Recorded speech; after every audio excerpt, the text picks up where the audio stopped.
Boa noite, meus queridos irmãos e irmãs, graça e paz.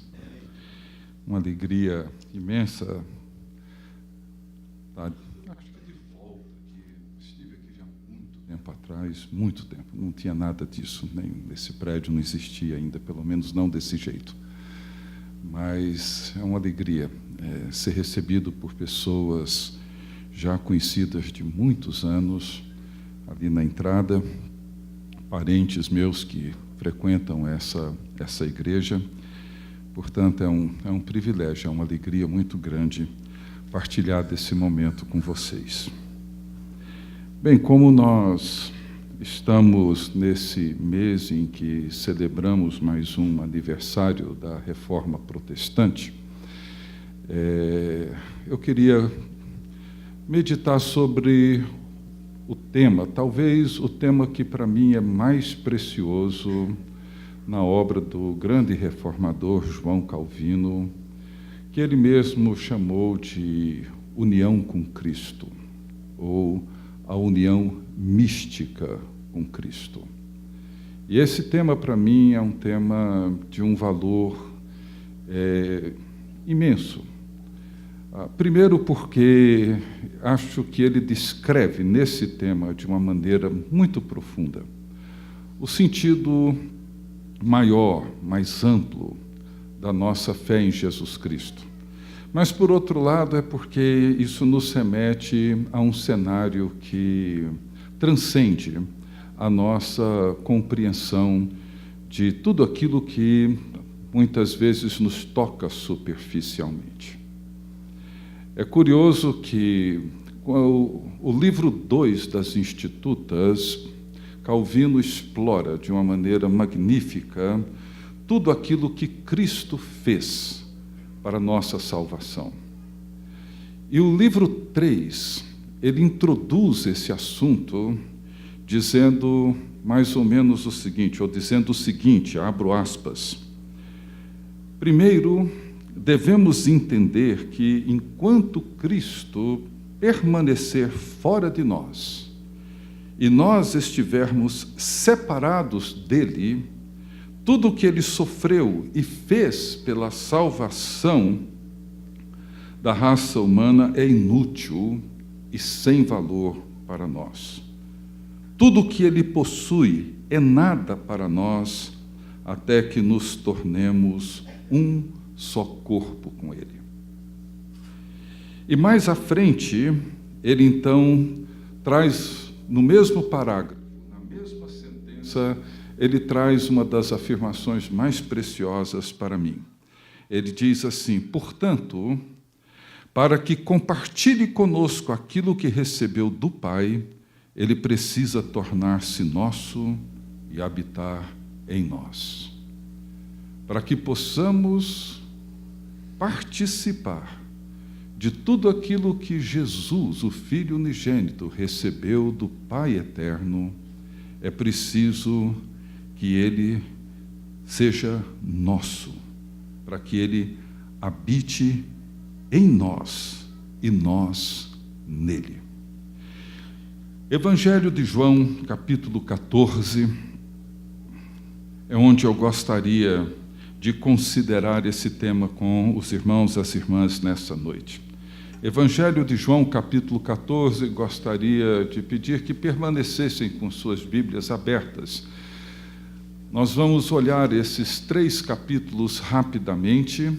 Na verdade, 4 capítulos não será possível, o tempo não nos permitirá olhar para todos eles, mas esses capítulos, começando no capítulo 13 de João, que são conhecidos como o discurso de despedida ou as conversas de despedida de Jesus, aquela conversa derradeira que Jesus teve com seus discípulos no cenáculo antes de partir para a sua missão, para a sua tarefa redentora ao ser crucificado e ressurgir no 3º dia.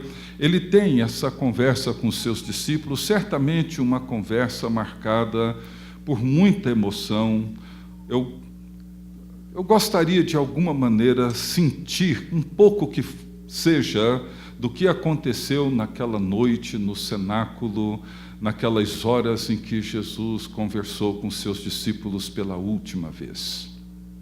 E como toda conversa derradeira, como toda conversa que antecede uma partida, e naquele caso uma partida definitiva, é uma conversa onde não apenas as emoções estão à flor da pele, mas também é aquela conversa onde as coisas mais profundas, os desejos mais profundos do coração de Jesus estão ali revelados.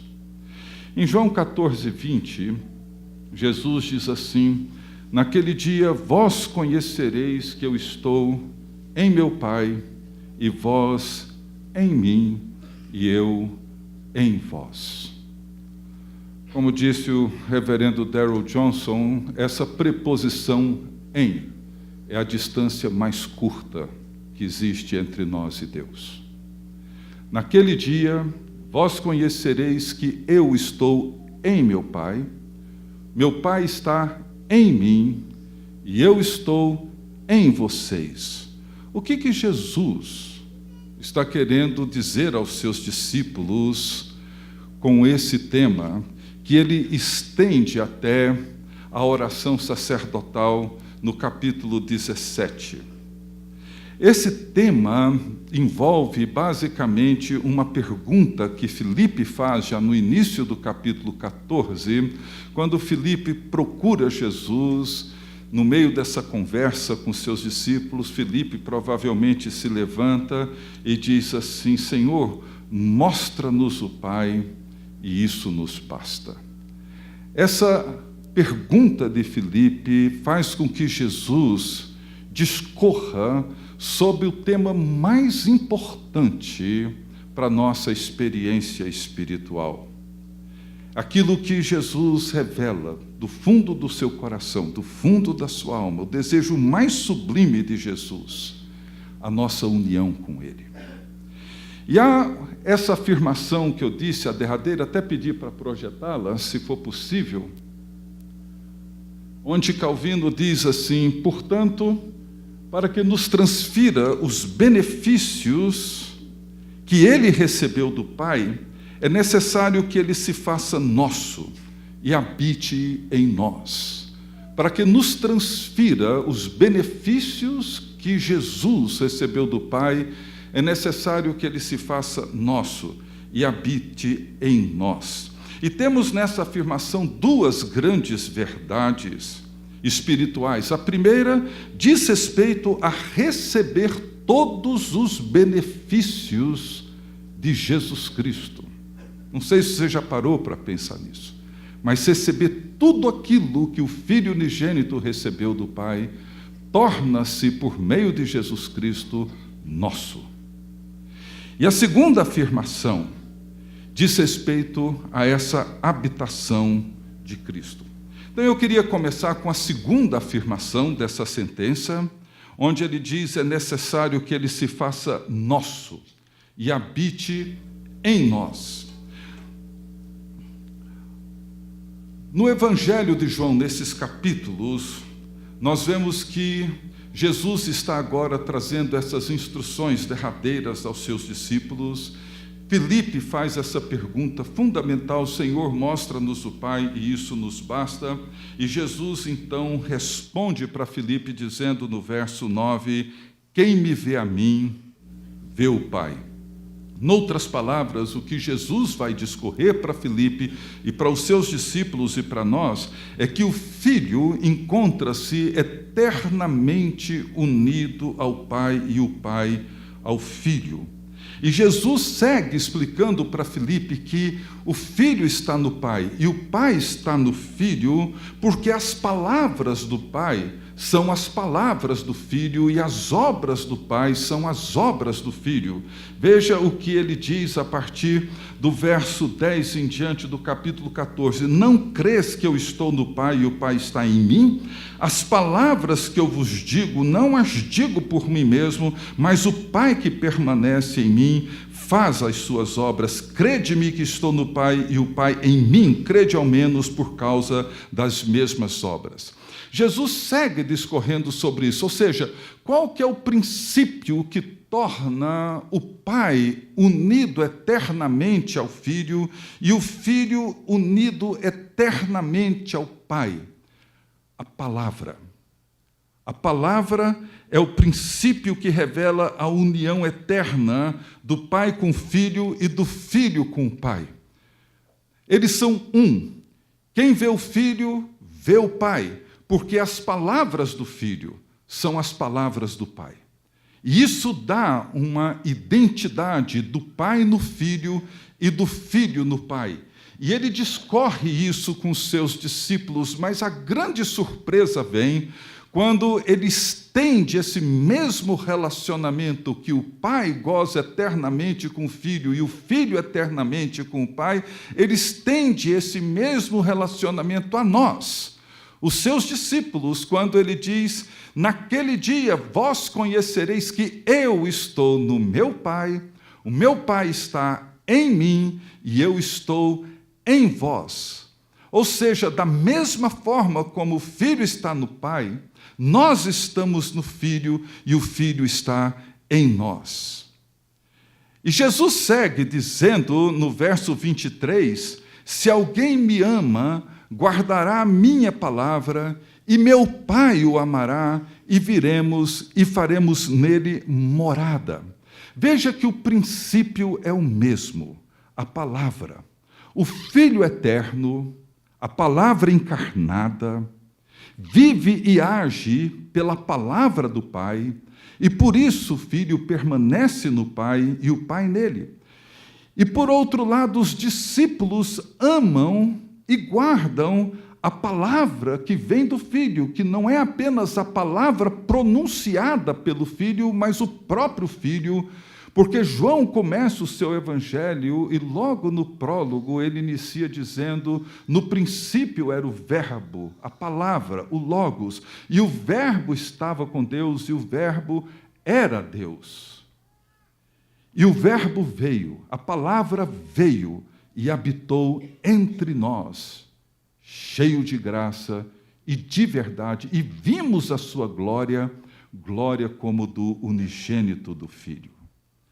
Então, a mesma palavra criadora de Gênesis 1 é agora a palavra recriadora e redentora de João 1.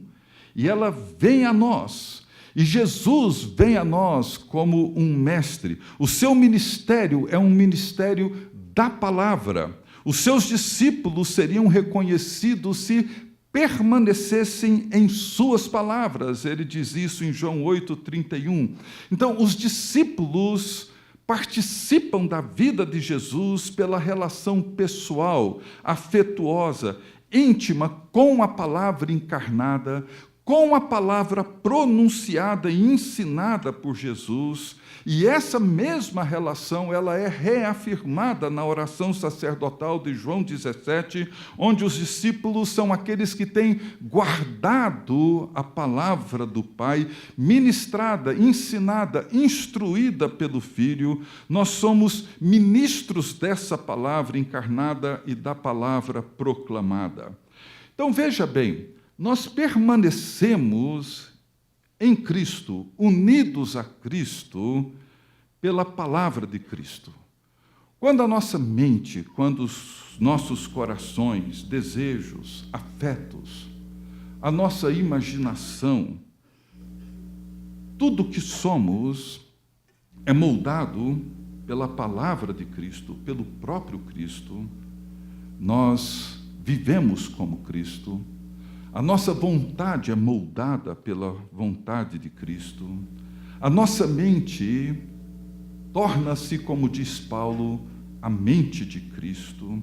Os desejos de Cristo tornam-se os nossos desejos. Os anseios de Cristo tornam-se os nossos anseios. E na nossa união com Cristo, nós nos tornamos semelhantes a Ele, porque nos encontramos unidos a Ele. Esse é um dos mistérios mais extraordinários do Evangelho. Participar da vida de Cristo. E o grande reformador, ele diz no início da sentença, para que nos transfira os benefícios que ele recebeu do Pai. É necessário que ele se torne nosso e nós dele. Veja o que Jesus afirma aos seus discípulos ainda no capítulo 14, no verso 12. Ele diz assim: em verdade vos digo, que aquele que crê em mim fará também as obras que eu faço, e outras maiores fará, porque eu vou para junto do Pai. E tudo quanto pedirdes em meu nome, isso farei, a fim de que o Pai seja glorificado no Filho. Se me pedirdes alguma coisa em meu nome, eu farei. Vocês já pararam para pensar nisso? Que nós, discípulos de Jesus, faremos as mesmas obras que Jesus fez? Outras maiores ainda? É possível? É possível para nós, para mim, para você, seres humanos tão limitados, pecadores, falhos como nós, replicarmos as mesmas coisas que Jesus fez? Como que nós entendemos o fundamento da oração a partir dessa declaração de Jesus, quando ele diz: e tudo quanto pedirdes em meu nome, como meus representantes, eu farei, a fim de que o Pai seja glorificado no Filho. Jesus começa a oração sacerdotal com essa mesma declaração. Ele levanta os olhos aos céus e diz: agora chegou a hora. Glorifica o teu Filho para que o Filho te glorifique a ti. Toda a vida de Jesus teve uma finalidade só, que foi a glorificação do Pai. E o Pai glorificar o Filho eterno e o Filho amado. É por causa dessa comunhão, é por causa dessa união, essa comunicação viva, dinâmica e real, que tudo o que pertence ao Pai é dado ao Filho. E tudo aquilo que pertence ao Filho pertence também ao Pai. As obras do Pai são as obras do Filho, e as obras do Filho são a expressão da glória do Pai. Por causa dessa perfeita união entre o Pai e o Filho, é que Jesus afirma para Filipe: quem vê a mim, vê o Pai. Até aqui é relativamente fácil compreender essa perfeita comunhão do Pai com o Filho. O grande problema, a grande dificuldade é quando eu e você entramos dentro dessa mesma esfera de relacionamento.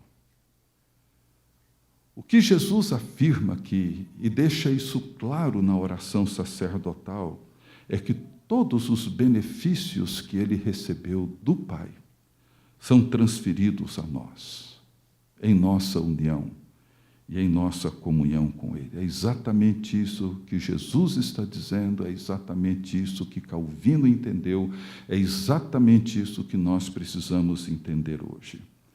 Se por um lado nós temos a palavra como princípio que torna a união do Pai com o Filho uma união real, e por essa mesma palavra nós nos unimos ao Pai e ao Filho, Jesus promete a nós um outro princípio, um outro fundamento para esse relacionamento, que é o Consolador, o Espírito Santo.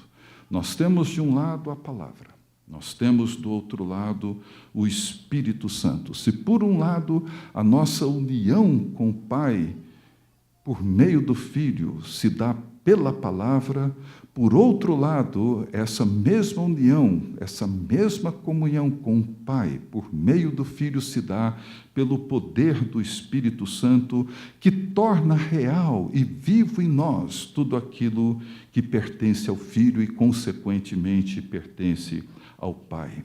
No capítulo 16 de João, nos versos 13 e 14, veja o que Jesus diz aqui aos seus discípulos: quando vier, porém, o Espírito da verdade, Ele vos guiará toda a verdade, porque não falará por si mesmo, mas dirá tudo o que tiver ouvido e vos anunciará as coisas que hão de vir. Ele me glorificará, porque há de receber do que é meu e vô-lo-á de anunciar. O que o Espírito Santo faz? Ele toma aquilo que é do Pai e o faz do Filho integralmente. E toma tudo aquilo que é do Filho e o faz do Pai. Mas ele toma tudo aquilo que é do Pai e do Filho e torna tudo isso nosso, integralmente nosso.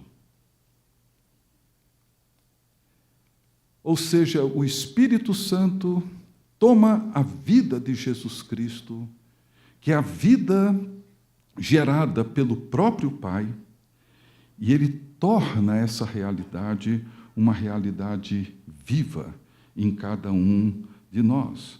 O Espírito Santo, ele vem da parte de Deus para tornar a união nossa, da igreja, do corpo de Cristo, com Cristo possível e real. Da mesma forma como ele toma uma palavra que não seja sua, ele também toma aquilo que não é nosso, que pertence ao Filho, e o torna nosso, integralmente e indivisivelmente nosso. Então, para participar dessa comunhão do Pai com o Filho, nós precisamos da palavra e do Espírito. Quando nós olhamos na oração sacerdotal, quando Jesus nos introduz nessa súplica, a partir do verso 21 dessa oração, Jesus ora dizendo assim: a fim de que todos sejam um, e como tu, ó Pai,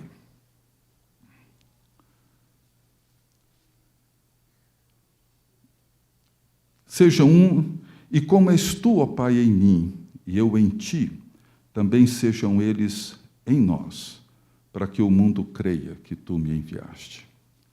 Veja que coisa fantástica. A fim de que todos sejam um. Da mesma forma como tu estás em mim, e eu estou em ti, estejam eles agora dentro de nós, em nós, para que o mundo creia que tu me enviaste. O que isso significa?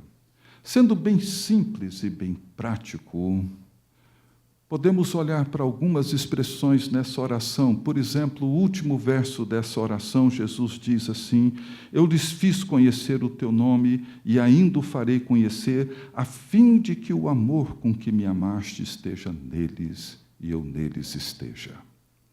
Você já parou para pensar que você e eu somos amados por Deus, o Pai, com o mesmo amor com que Ele ama eternamente o seu Filho unigênito, Jesus Cristo?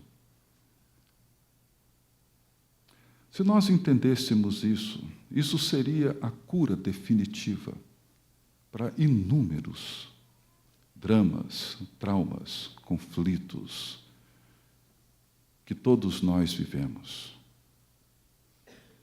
Somos amados pelo Pai com o mesmo amor com que Ele ama Jesus Cristo, a fim de que o amor com que me amaste esteja neles e eu neles esteja. É disso que Jesus está falando. Participamos da mesma glória. É isso que ele diz aqui na oração sacerdotal. Participamos da mesma glória, participamos do mesmo amor, participamos da mesma alegria, para que o meu gozo esteja neles, para que a alegria deles seja completa. Participamos da mesma vocação, da mesma missão. Assim como tu me enviaste ao mundo, eu os enviei, eu os envio ao mundo. Nós participamos de tudo aquilo que Jesus tem participado eternamente na sua comunhão com o Pai. recebemos todos os benefícios. E é isso que Jesus, no capítulo 15, quando ele fala dessa parábola, dessa imagem da videira verdadeira, ele diz no verso 4, permanecei em mim, e eu permanecerei em vós. Como não pode o ramo produzir fruto de si mesmo, se não permanecer na videira, assim nem vós o podeis dar, se não permanecerdes em mim. Verso 7, se permanecerdes em mim, e as minhas palavras permanecerem em vós, pedireis o que quiserdes e vos será feito.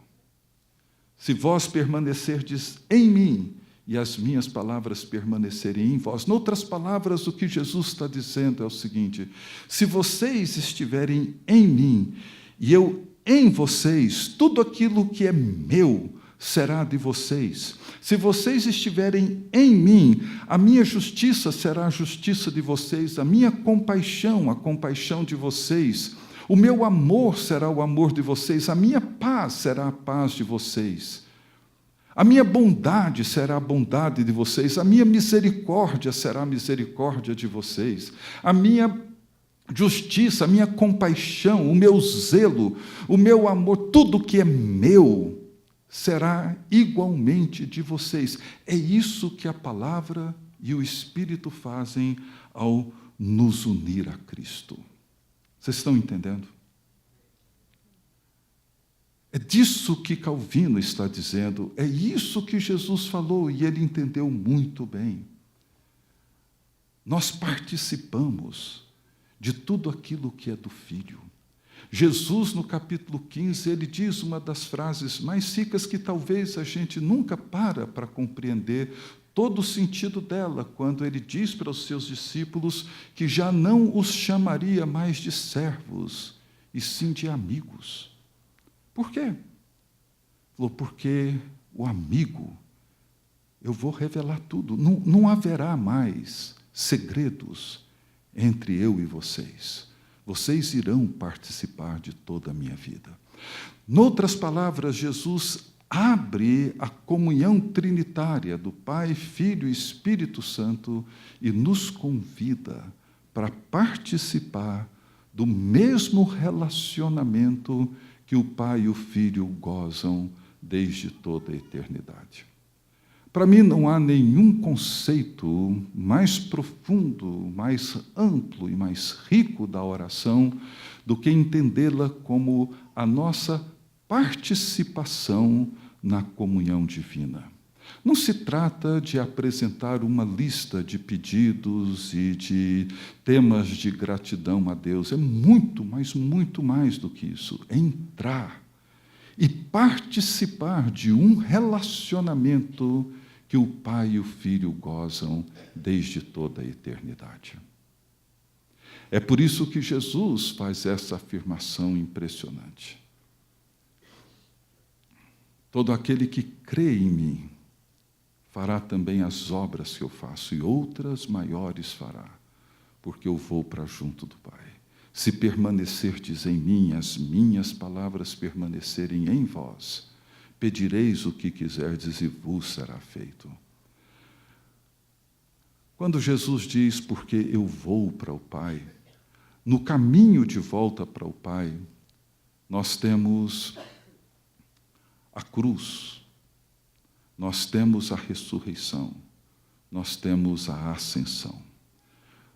No caminho de volta para o Pai, Jesus enfrenta o pecado, Jesus enfrenta a morte, e Jesus assume o governo sobre todas as coisas. No caminho de volta ao Pai, Jesus passa por todos esses episódios fundamentais para a nossa fé, e ele diz, porque eu vou para o Pai. Porque no meu caminho de volta para o Pai, o pecado será vencido, a morte será tragada e o reino será afirmado, porque eu vou trilhar esse caminho de volta para o meu Pai. Vocês, então, participarão de tudo aquilo, de todos os benefícios que o Pai tem me concedido desde toda a eternidade. Essa é a nossa união. Quando nós falamos de comunhão, é disso que Jesus está falando. não é de outra coisa. É disso que ele está dizendo. É dessa realidade que transcende toda a nossa compreensão. Ou seja, quando nós cremos nele, cremos na sua morte, cremos na sua ressurreição, cremos na sua ascensão, quando nós recebemos o dom do Espírito Santo, a promessa de Pentecostes, nós entramos e participamos desse mundo de Deus. E nós vivemos essa realidade transcendente da glória de Deus já revelada, como foi revelada em Jesus Cristo. E participamos de tudo isso. E quando Jesus diz que faremos coisas maiores, ele não está se referindo apenas a coisas impressionantes, um grande milagre, por exemplo. Ele está se referindo a lavar os pés uns dos outros. Ele está se referindo a termos a mesma mansidão de Jesus, a termos a mesma humildade de Jesus, a termos a mesma compaixão pelos outros que Jesus teve, a olhar para as ovelhas perdidas dessa cidade com o mesmo sentimento que Jesus olhou para as ovelhas perdidas da Palestina do seu tempo. Significa para nós entrarmos no nosso mundo da mesma maneira como o Verbo encarnado entrou no nosso mundo. Essa é a união que nós temos. Mas o que Calvino diz, e que eu mencionei logo no início, ele diz: se nós não entrarmos, se nós não formos trazidos para dentro dessa realidade, tudo o que Jesus fez é inútil, é sem valor. Hoje de manhã, ouvindo um dos episódios do Reframe, que é um programa de um curso de 10 vídeos muito importantes e muito bons, o 7º dele, o professor Bruce Hindmarsh, ele começa esse episódio com uma expressão de C.S. Lewis no livro dele, O Navio da Alvorada, onde a Lúcia e o Edmundo estão diante de um quadro com um navio, com um mar bravio, e eles estão olhando para aquele quadro. E, de repente, na obra do C.S. Lewis, aquelas crianças começam a sentir o cheiro da brisa do mar.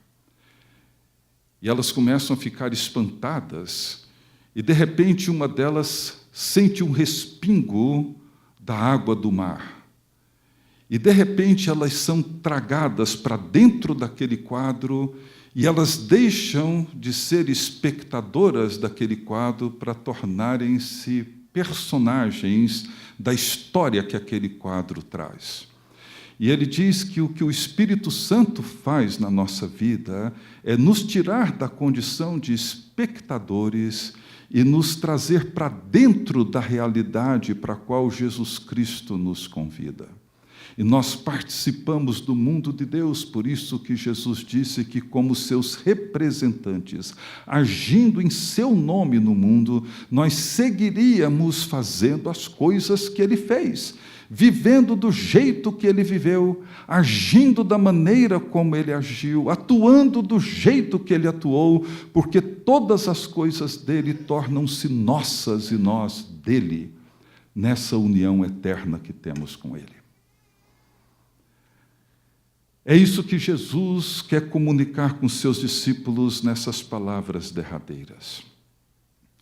Ele quer que os seus discípulos entendam que nós agora participamos de uma realidade muito maior e muito mais gloriosa de tudo o que a gente imagina.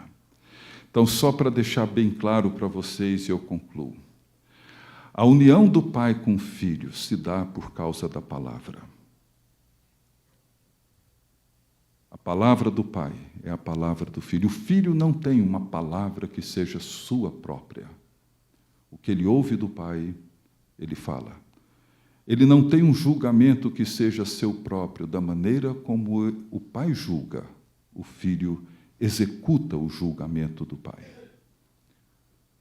Da mesma maneira como o Espírito Santo não tem uma palavra que seja sua própria.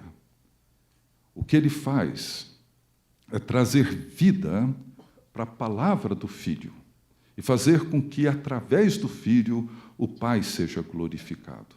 Na comunhão da Trindade, do Deus triuno da graça, o que nós encontramos é essa perfeita comunhão e participação dos três seres divinos numa comunhão perfeita de amizade eterna.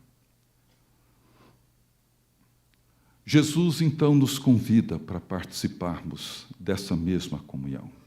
E ele diz que quando ele e o Pai vierem a nós, e quando eles habitarem em nós,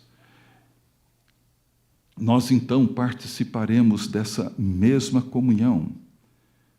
Nós participaremos dessa mesma realidade. Aquele que me ama guardará a minha palavra, e o Pai o amará. E viremos, eu e meu Pai, e faremos nele a nossa habitação. Participamos. Naquele dia, vocês saberão que eu estou no meu Pai, meu Pai está em mim e eu estou dentro de vocês. Mas Jesus sabe que nós não conseguimos isso pela nossa própria natureza. Ele nos promete o Consolador. O Consolador é aquele que torna essa palavra viva, torna essa palavra real e faz com que tudo aquilo que é do Pai e que é agora do Filho seja também nosso. Integralmente nosso, de tal maneira que participamos do mesmo amor, da mesma glória, da mesma missão, da mesma alegria, de tudo aquilo que o Pai do que o Filho recebeu do seu Pai, eternamente. E porque o Filho volta para o Pai, e por causa da cruz e da vitória sobre o pecado, da ressurreição e da vitória sobre a morte, da ascensão, onde Jesus assume o governo sobre todo o cosmos, nós então participamos da vida de Deus no mundo que nós vivemos. Esse é o sentido da nossa vocação, esse é o sentido do nosso chamado. É para isso que nós fomos chamados por Cristo, para viver essa realidade da comunhão íntima nossa com o Pai, o Filho e o Espírito Santo. Que Deus nos abençoe.